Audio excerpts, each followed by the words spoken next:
யாரெல்லாம் 2வது வகுப்பு படிக்கீங்களோ வாங்க, நம்ம தமிழ் புத்தகத்தில் 2வது பாடத்தில் என்ன பாடல் இருக்குன்னு பார்க்கலாம் வாங்க.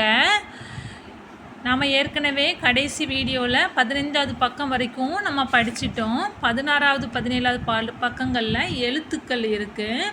ஸோ அதெல்லாம் உங்களுக்கு தெரியும் நம்புகிறேன். இப்போ நம்ம 16வது பக்கம் பார்க்கலாம். 16வது பக்கத்தில் பாடம் 2 பாடல் 2 சொல்லாதே சொல்லாதே. இந்த பாடலை தான் நாம் இன்றைக்கி படிக்க போகிறோம். நல்லா கவனிங்க. நீங்கள் நல்லா கவனிக்கும் போது தான் வார்த்தைகளை எப்படி உச்சரிக்கிறேங்கிறது உங்களுக்கு புரியும். வாங்க, முதல்ல என்ன கொடுத்துருக்காங்க?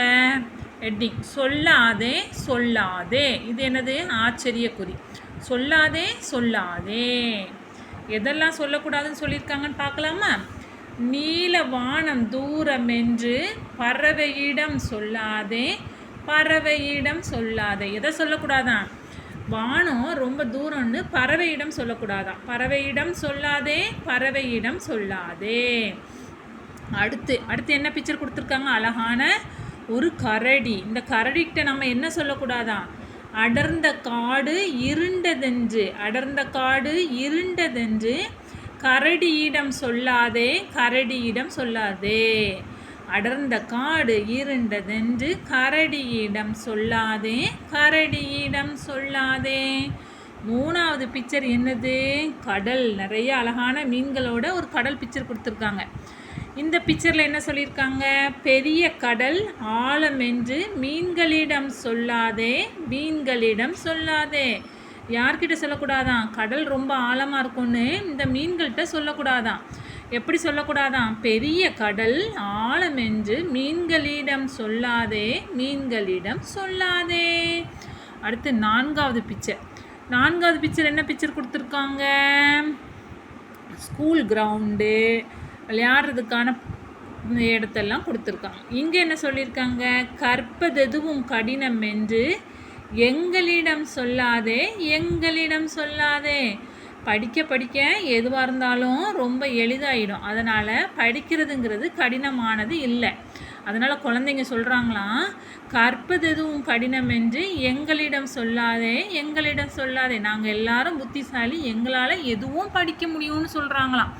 ஆமாம், அது உண்மைதான். படிக்கிறது ஒன்றும் பெரிய விஷயமே கிடையாது. நாம் எல்லாரும் அறிவாளிங்க, ஈஸியாக படிச்சிடலாம். ஸோ கற்பதெதுவும் கடினம் என்று எங்களிடம் சொல்லாதே எங்களிடம் சொல்லாதே. இப்போ நாம் இந்த முழு பாடலையும் வாசிக்க கற்றுக்கலாம் வாங்க. எப்படி பாடலான்னு பார்க்கலாம் வாங்க. பாடம் 2 சொல்லாதே சொல்லாதே. நீல வானம் தூரம் என்று பறவையிடம் சொல்லாதே பறவையிடம் சொல்லாதே. அடர்ந்த காடு இருண்டதென்று கரடியிடம் சொல்லாதே கரடியிடம் சொல்லாதே. பெரிய கடல் ஆழமென்று மீன்களிடம் சொல்லாதே மீன்களிடம் சொல்லாதே.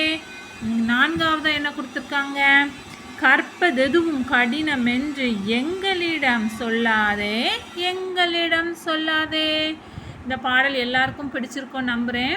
நீங்கள் எதையும் திரும்ப திரும்ப வாசிக்கணும். வாசிக்கும் போது தான் நமக்கு எழுத்து பிழை இல்லாமல் வாசிக்கலாம். இப்போ இதில் உள்ள கடின வார்த்தைகள் எல்லாம் சொல்லி பழகலாம் வாங்க. பயிற்சிக்குள்ளே போகலாமா? முதல் வார்த்தை தூரமென்று தூரமென்று, ஆழமென்று ஆழமென்று, இருண்டதென்று இருண்டதென்று. இப்படி வாசிக்கும்போது எத்தனை சொல்லியின் வருது, எந்த இடத்துலலாம் வருதுங்கிறத நம்ம நோட் பண்ணி படிக்கணும். கடினமென்று கடினமென்று கடினமென்று கடினமென்று. அடுத்து கற்பதெதுவும் கற்பதெதுவும், பறவையிடம் பறவையிடம், கரடியிடம் கரடியிடம், மீன்களிடம் மீன்களிடம், எங்களிடம் எங்களிடம். அடுத்து படித்தும் எழுதியும் பழகுக. வார்த்தைகள்: பறவை, கரடி, மீன்கள், இருட்டு, ஆழம், கடினம், தூரம், நீலவானம், அடர்ந்த காடு, பெரிய கடல். எத்தனை வார்த்தைகள்? 1 2 3 4 5 6 7 8 9 10. It is very easy. அடுத்து போகலாமா? பொறுத்துக பொறுத்துக. பறவை, கரடி, மீன், குழந்தைகள். ஆப்ஷன்ஸ் என்ன கொடுத்துருக்காங்க? காட்டின் இருட்டு, கற்றுக்கொள்ளுதல், வானத்தின் தொலைவு, கடலின் ஆழம். பறவைக்கிட்ட நம்ம என்ன சொல்லக்கூடாது? வானத்தின் தொலைவு பற்றி சொல்லக்கூடாதான். கரடிக்கிட்ட காட்டின் இருட்டு பற்றி சொல்லக்கூடாது. மீன்கள்கிட்ட கடலின் ஆழம் பற்றி சொல்லக்கூடாது. குழந்தைகள் என்ன சொன்னாங்க? கற்றுக்கொள்ளுதலை பற்றி பேசினாங்க. கற்றுக்கொள்ளுதல் அவங்களுக்கு ரொம்ப எளிதானதுன்னு சொன்னாங்க. ஸோ குழந்தைகள் கற்றுக்கொள்ளுதல், மீன் கடலின் ஆழம், கரடி காட்டின் இருட்டு, பறவை வானத்தின் தொலைவு. இப்போ நாம் இந்த வீடியோவில் 2வது பாடம் மட்டும் இல்லாமல் அதோட பயிற்சிகளும் பார்த்துருக்கோம். நாம் எல்லாரும் இப்போ இன்றைக்கி பண்ண வேண்டியது, நாம் இன்றைக்கி என்ன படித்தோமோ அதை இன்றைக்கே படித்து எழுதியும் பார்த்துடணும். எழுதி பார்க்கணும். எழுதி பார்க்கும்போது நம்ம வாயில் உச்சரிப்போடு எழுதணும். உச்சரிக்க தான் நம்மளோட எழுத்து பிழையை நம்ம சரி செய்ய முடியும். எல்லாரும் இன்றைக்கி எழுதி பார்த்துடலாமா? என்னோடய அடுத்த வீடியோ பார்க்குறதுக்கு நீங்கள் செய்ய வேண்டியது ஒன்று தான். என்னோடய சேனலை சப்ஸ்கிரைப் பண்ணி வச்சுக்கணும். அடுத்த வீடியோவில் பார்க்கலாம். டாட்டா, பாய் பாய்.